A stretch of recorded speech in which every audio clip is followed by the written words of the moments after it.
Bah, je connais pas les autres. Ah on va faire le point un jour. Bon, là on va s'intéresser aux plantes pour les animaux. Et oui, nos amis les bêtes se guérissent avec les plantes aussi. Et vous allez voir, le singe est même expert en la matière. Très beau cri de singe, Stéphane. Soigner les animaux avec les plantes, une démarche devenue naturelle à la campagne comme en ville. Et il est même possible, dans la grande majorité des cas, d'associer les plantes avec les traitements classiques. C'est bien parce que t'es pas maigre, hein. T'es toute belle, t'as un beau poil, hein. T'as encore un petit peu des rondeurs. 64 kilos, c'est ça? C'est ça. Ginger prend des médicaments puissants contre la douleur. Donc bien sûr qu'on va pas faire croire qu'on va faire un miracle et qu'on va la sauver de son cancer, faire régresser les tumeurs, faire en sorte que tout soit miraculeux. Mais l'intérêt des plantes, c'est d'apporter de la qualité de vie. Puis on a espoir aussi en lui donnant, dans ce cas-là, des plantes et des champignons. Si on avait un tout petit peu d'effet pour retenir les choses, ce serait encore mieux.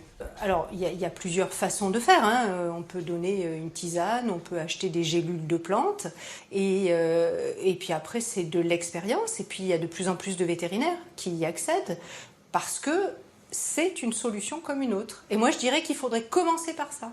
Un petit bobo, on devrait commencer par les plantes. Transmettre le savoir et l'action des plantes, c'est justement ce que pratique cette femme herbaliste, avec sa fille, tout juste sortie de l'école vétérinaire. Il y a une grosse station d'ail à tête ronde. C'est un excellent vermifuge pour les humains et pour les herbivores. Hein? Et à utiliser avec prudence parce qu'il faut adapter les quantités. Sinon c'est toxique, à trop de doses, faut faire attention. Voilà. En pharma à l'école véto, on apprend les médicaments et les principes actifs des médicaments et comment les utiliser. Si je veux apprendre les plantes, il faut que je me forme en plus après l'école. Mais si tu mets un animal dans son environnement naturel, ça pharmacopée les sous ses yeux, quoi. Mais par contre, si tu le déplaces, et que tu le mets dans un endroit où il vit pas d'habitude, là, il va être perdu par contre. Et comme nous, les animaux, on les garde un peu en cage, on les restreint, on doit les aider. Ah là là, Lilac, viens ma belle, viens.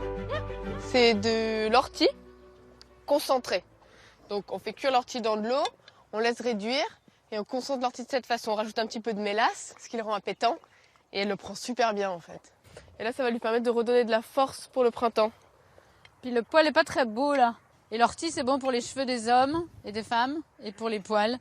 En fait, tout ce qu'on utilise en humaine, on peut l'utiliser à peu près sur l'animal, tant qu'on adapte en termes de quantité et qu'on fait attention à ce qu'on utilise. Allez, bout! Voilà! Alors attention, on ne peut pas tout utiliser, puisque l'Europe nous limite énormément en ce qui concerne les plantes. Mais oui, on peut tout à fait utiliser les plantes qu'on utilise pour les animaux, pour les humains. Alors il y a des plantes qui sont bien plus pratiques en comprimé, d'autres bien plus pratiques en extrait. Et puis ça existe sous forme évidemment d'huiles essentielles. Les animaux trouvent bénéfice à recevoir des plantes. La valériane, la mélisse ou la passiflore sont capables d'améliorer les petits maux ou le bien-être moral des bêtes d'élevage. Sur la ferme, il y a 125 hectares, 80 vaches charolaises du coup, pour la viande, plus une cinquantaine de génisses de renouvellement, donc ce sera les futures mères. Bon, du coup, je vais leur mettre une petite cure à base de plantes, d'algues et d'oligo-éléments parce qu'elles vont retourner à la reproduction. Là, j'ai mis le taureau hier, je leur mets ça à disposition. Allez, venez. À partir du moment qu'on a une agriculture biologique, il faut qu'on utilise plus de produits chimiques ou très peu. Du coup, faut qu'on trouve des médecines parallèles, quoi. Et les plantes existent depuis longtemps et ont leur rôle pour réguler certaines maladies ou certains problèmes au niveau dans nos élevages. Et du coup, on y arrive grâce à ça, quoi. On travaille avec des produits sains qui sont pas dangereux pour les animaux et aussi pour nous, quoi. Donc ça, c'est ça qui est quand même intéressant, quoi.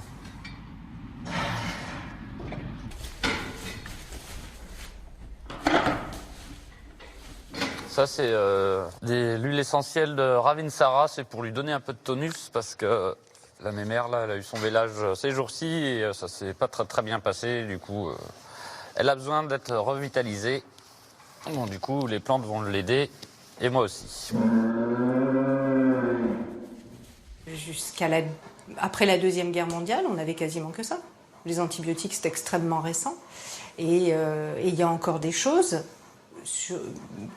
pour lesquelles les médicaments sont directement copiés sur les plantes ou à base de plantes. Donc il y a un renouveau. Il y a un renouveau depuis les années 2000. Mais ça fait très longtemps que ça existe. Ça a toujours existé.